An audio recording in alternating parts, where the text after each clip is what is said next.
Hello, my name is Joel Gaines. I have the privilege of serving as the interim head of school of the City School, which is located in the best city of Philadelphia. And my name is Tia Gaines. Joel and I co-lead a ministry together called Grace and Race. And we also have the privilege of traveling together for consulting to various schools, universities, organizations, and churches on the topic of culture and inclusion. Yeah, we're really excited about joining the symposium, this larger conversation. Been some great speakers so far, and what we've done is we've divided up our kind of larger session into two different parts. We've started off by talking about shalom, and we're excited about teasing that out. The second part will be about cultural humility. Yeah, so in our first module, when we're talking about shalom, we're going to start by exploring your personal why. You signed up for this symposium because this is something that's important to you. But we want to dig a little bit deeper and find out who or what is your personal why. Also, we'll define shalom. What does shalom mean? Shalom with oneself, shalom with others, shalom with God, and shalom with creation. And then lastly, in this first module, we'll explore culture. Sometimes people say, I don't have a culture, but in fact, we all have a culture. So we want to define what culture is, and then we want to examine how our personal culture affects how we interact with other people. Yeah, definitions matter. And particularly in our age right now, we have so many buzzwords that are being thrown out there, right? Resilience and grit and proficiency. Well, we want to explore cultural humility and tease out exactly what does that mean. Right. So in our second module, we'll talk about cultural humility versus cultural competency.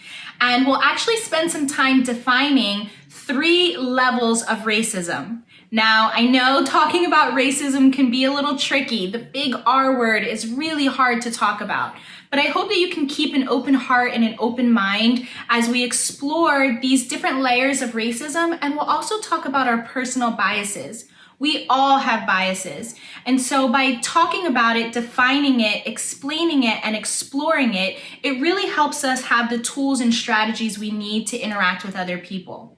Which brings me to the last part of this second module. We're actually going to close it out with some case studies. We're super excited about this because our session, we hope, has a lot of hands-on strategies for you.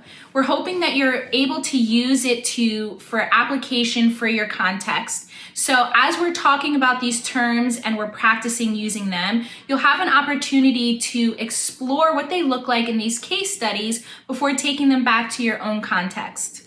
Listen, we are practitioners. We want to see, how does this work? Can I take these long sessions and then bring them to life in our context? And that's our ultimate goal, is to make these things live, because we want to be involved in beautiful and good work.